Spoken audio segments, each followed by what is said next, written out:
So I had this sneaking suspicion when Morgan was revealed to be an event bonus servant for the current event going on over on the JP version of the game that she would be getting a write-up, but it's kind of like she was just here twice. So even though she was like one of the Giga limited servants that was going to be in the event, I was like, surely they don't bring her back again. But sure enough, FGO's like, everyone's got to get their hands on Morgan. So we're just going to keep throwing her out there on Rate-Up. If I remember correctly, she was one of the highest grossing servants they've ever had. So maybe that's why they keep just pushing her out, because she's basically free money. Because not only is she super hot, she's also super good in game. And this video is going to be more of why you should summon for Morgan and not if you should be summoning for Morgan. So if you're on JP, I highly recommend throwing whatever Saint Quartz you got at Morgan because she is exceptionally good. But let's go ahead and talk about her, starting off with her hits. Uniquely enough, she actually is a Berserker that does not have a triple Buster deck. She's actually rocking double Buster, double Arts,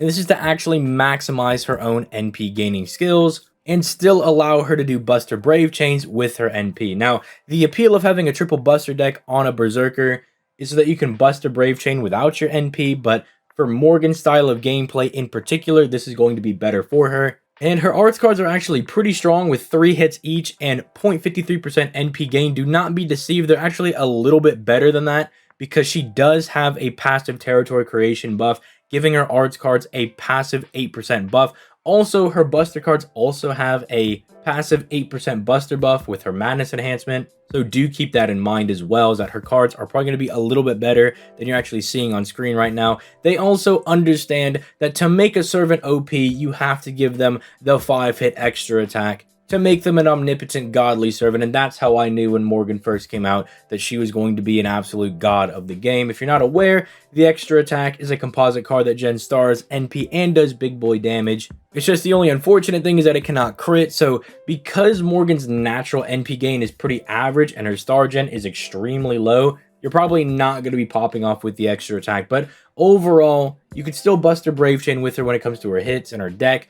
And the double arts cards are going to allow her to be pretty effective when it comes to regaining her NP. Then we go over to the skills, and this is where stuff actually gets really nutty because Morgan is just one of these servants that just does literally everything. So first skill is a party-wide charisma, right? It's 20% attack to the entire party for 3 turns, already off to a solid start. Then it's a 30% battery for herself, and then she lowers all enemies' defense by 30% for 3 turns on a 6-turn cooldown. Now, usually charismas are on a 5-turn cooldown, but because this charisma is so giga OP, with it functioning as a battery, a solid attack buff, and then just reducing the enemy's defense by a massive 30% amount, I can understand why they ticked it up on that extra cooldown, but this provides a lot to the party, especially if you're fighting a boss or something, because the only weak part about using this, if you're going to farm with Morgan, which you can actually do, due to her having a 30% battery on this skill, having an additional battery on her second skill, and then also with the append skill, you have more than enough to actually farm with Morgan.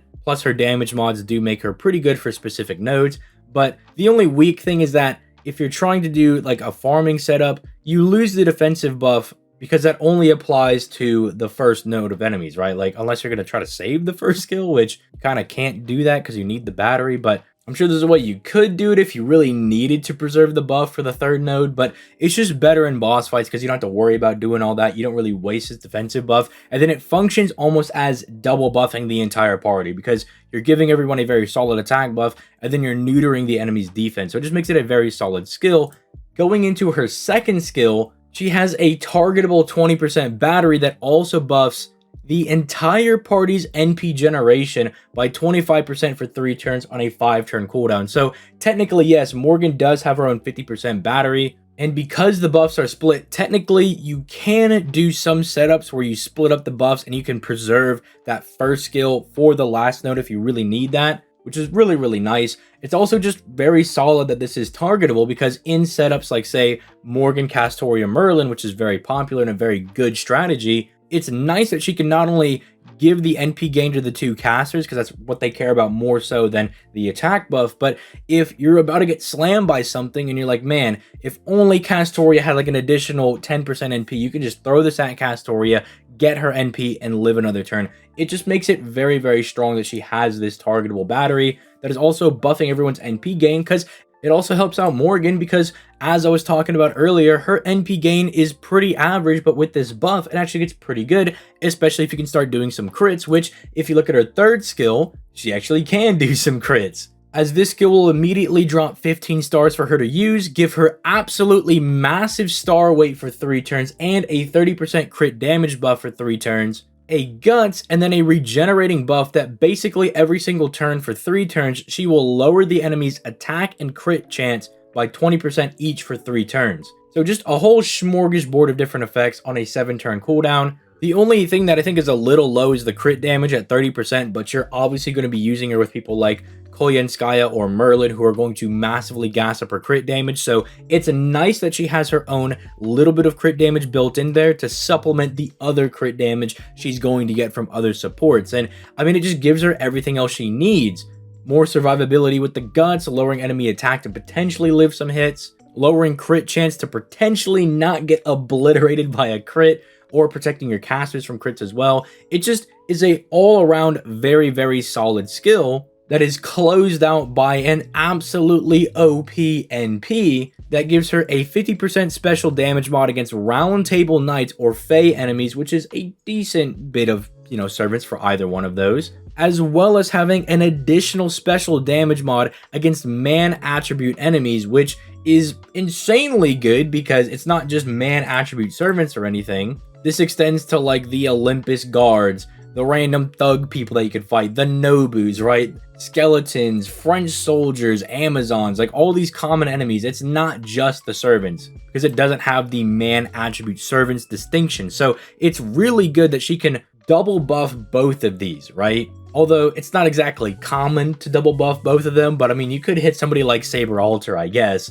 One of the really OP things that Morgan also does on NP is that she overcharges the party's NP stage by 1 for 3 turns, but basically what you're going to use this to do is you're probably going to put Morgan in front of someone like Merlin or Castoria, and so not only are they going to get overcharged level 2 because they're behind her in the NP chain, but then they're going to go an additional level up because she's also double overcharging them, right? It just makes her really OP, and it's why in those like Morgan, Castoria, Merlin setups, you can just constantly have like 4 hits of solemn defense up. And when I talk about Himiko and Morgan kind of providing this niche for Buster Servants where they can really lean into higher levels of overcharge, this is what I'm talking about. They just have this really OP ability, Himiko on a skill and Morgan on her NP. It just makes a very nice wombo combo if you want to use them together.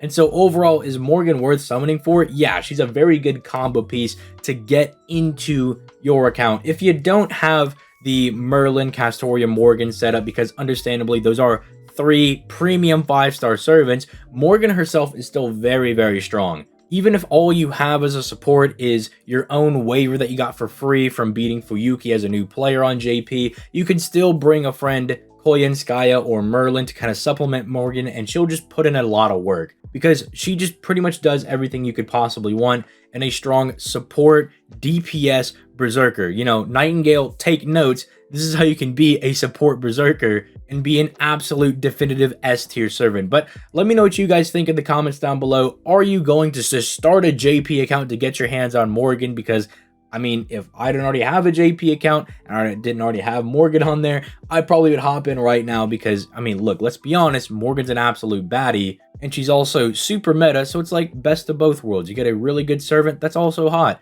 and she calls you her husband. Like, what more do you want from Morgan? But if you enjoyed the video, leave a like on the video, subscribe to the channel if you enjoy daily FGO content. We're trying to hit 100K, and I can see that light at the end of the tunnel. It is no longer a dream, so help your boy get to that 100K. If you want further content, you can either click that join button to become a channel member to get channel member exclusive content, as well as joining the streams where every weekday I, stream something on Twitch, which is linked down in the description down below. From FGO to Elden Ring to Yu-Gi-Oh! Master Duel, we just stream it all over there. Speaking of Master Duel, I'm going to be hosting a tournament this Saturday. Come find me and DM me in the Discord if you would like to enter. You can also further support the channel for free if you just download LD Emulator using my link down in the description down below. Just a great way to play any mobile games on your computer, and I personally use it when I stream. Finally, there's Loot Cakes. You can join my alliance, which is basically a service that anytime someone in my alliance purchases something on FGO, we all get points for it, and you can use those points to get gift cards. So